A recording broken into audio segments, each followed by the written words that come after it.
आप सुनिए अलका जी, ईडी कहां से बीच में आ गई? विवाद तो ईडी पर है। ठीक है, ईडी कहां से बीच में आ गई जब कोर्ट में मामला चल रहा है? संबित पात्रा। देखिए रूबिका जी, पहले तो कांग्रेस को बहुत बहुत बधाई हो। ये जो 5 राज्यों के चुनाव हुए उसमें 4-5 सीट लाने के बाद आज बहुत दिनों के बाद, बल्कि बहुत वर्षों के बाद कांग्रेस में कुछ जान फूंकी सी दिखी है। कुछ इनके पुराने नए नेता सड़क पर भागते दौड़ते नजर आए हैं। आज कांग्रेसी भी बहुत खुश हैं, कुछ तो करने को मिला है, तो इसलिए उनको बधाई है। देखिए, मैं सारे आर्टिकल्स लेकर आया हूँ। ये जो नेशनल हेराल्ड का केस है, इस नेशनल हेराल्ड के केस में ट्रायल कोर्ट में पहले केस चला। ट्रायल कोर्ट में गांधीज ने कहा कि आप हमें इससे निजात दीजिए, हम इस केस से बरी होना चाहते हैं, इसको स्क्वैश कर दीजिए, इसको हटा दीजिए। ट्रायल कोर्ट ने कहा नहीं, आपने इसमें गलती की है, हम इसको मिटाएंगे नहीं, इसको कंटिन्यू करेंगे। और ट्रायल कोर्ट ने इसमें अपने वर्डिक्ट को सुनाया। इस पूरे विषय में हाई कोर्ट में गए। हाई कोर्ट ने तो एक कदम आगे बढ़ा करके, ये हाई कोर्ट की जजमेंट है, हाई कोर्ट ने जिस प्रकार की टिप्पणी की है इस कोर्ट में, वो देखने लायक है और सुनने लायक है, पढ़ने लायक है। पूरे कांग्रेस पार्टी और सोनिया जी और राहुल गांधी को हाईकोर्ट ने कटघरे में खड़ा किया। तो सुप्रीम कोर्ट में कपिल सिब्बल, अभिषेक मनु सिंघवी, सारे लोग गए और सुप्रीम कोर्ट में कहा कि आप रिलीफ दीजिए और इसमें एनफोर्समेंट डायरेक्टर, इनकम टैक्स, इसके सामने पेश ना होना पड़े, कोर्ट में भी पेश ना होना पड़े, आप इस केस को क्वैश कर दीजिए। यहाँ लिखा हुआ है पहले पैराग्राफ में, मैं पढ़ देता हूँ। Stating that it finds, supreme court ने कहा, stating that it finds no justification in quashing the criminal prosecution of the Congress President Sonia Gandhi and Vice President Rahul Gandhi in the National Herald case, the Supreme Court on Friday held that the trial against them shall proceed. Trial continue करेगा माँ बेटे के खिलाफ, जिसमें सोनिया जी accused number 1 है और Rahul ji accused number 2 है। 5,000 करोड़ के गबन के लिए ये केस कंटिन्यू करेगा, सुप्रीम कोर्ट ने कहा है। ईडी कहाँ से आई? 2011-12 में जब राहुल गांधी ने अपना इनकम टैक्स भरा, उस इनकम टैक्स में उन्होंने यंग इंडिया प्राइवेट लिमिटेड में वो डायरेक्टर थे और उसके शेयर होल्डर थे, ये डिस्क्लोज नहीं किया। 2018 में इनकम टैक्स के डिपार्टमेंट ने कहा कि 2011-12 में जब भारतीय जनता पार्टी की सरकार नहीं थी, उस समय आप यंग इंडिया लिमिटेड के डायरेक्टर थे क्या? इन्होंने कहा हम डायरेक्टर थे। तो आपने इनकम टैक्स में शो क्यों नहीं किया है कि आपने उससे इनकम किया है?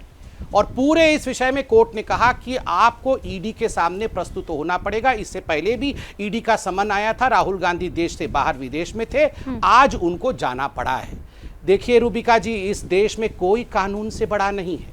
50 लाख देखकर 5,000 करोड़ रुपए का अगर आप गबन करेंगे तो आप रानी विक्टोरिया और राजकुमार भी हो सकते हैं, मगर फिर भी देश के कानून के सामने तो प्रस्तुत होना ही पड़ेगा, अन्य गति नास्ति, जाना ही पड़ेगा।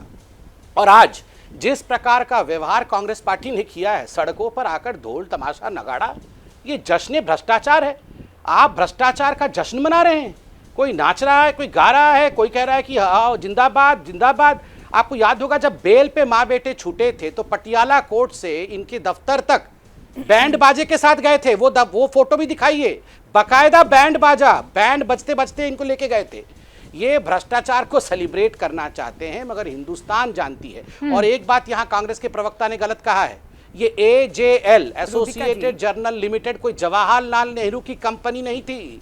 ये 5,000 स्वतंत्रता सेनानियों द्वारा जिसमें डोनेशन कंट्रीब्यूशन में दिया गया था, और पूरे हिंदुस्तान में, भोपाल में, इंदौर में, दिल्ली में, लखनऊ में प्राइम प्रॉपर्टी इनको फ्री ऑफ कॉस्ट दिया गया था, क्योंकि ये स्वतंत्रता संग्रामियों की प्रॉपर्टी थी। ये जवाहरलाल नेहरू या गांधी परिवार की बपौती नहीं थी। उसको इन नकली गांधियों ने हथियाया है और इसीलिए आज ईडी ने राहुल गांधी को बुलाया है। संबित पात्रा, जश्न भ्रष्टाचार कह रहे हैं आप लोग, ढोल नगाड़े तब बजा रहे थे जब भ्रष्टाचार के केस में उन्हें जमानत मिली थी। अलका जी बस एक सेकंड, मृत्युंजय तिवारी हमारे साथ जुड़ चुके हैं, स्मिता प्रकाश एडिटर ANI की हमारे साथ जुड़ चुकी है। 20 सेकंड में अलका जी अपनी बात रखिए ताकि मैं इन दोनों का ओपनिंग रिमार्क ले सकूं। 20 सेकंड अलका जी। ये पता है क्या, बड़ी देर से माँ बेटा कर रहे हैं, इन्हें कहिए बाप बेटे का भी जिक्र कर लीजिए।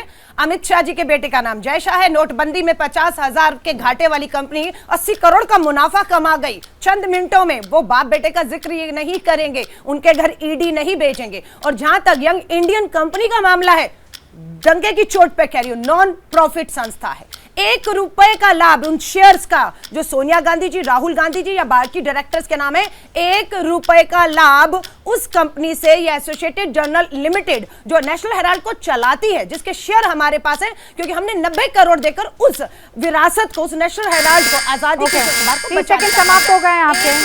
30 सेकंड समाप्त हो गए, आपने अपनी बात कह दी है।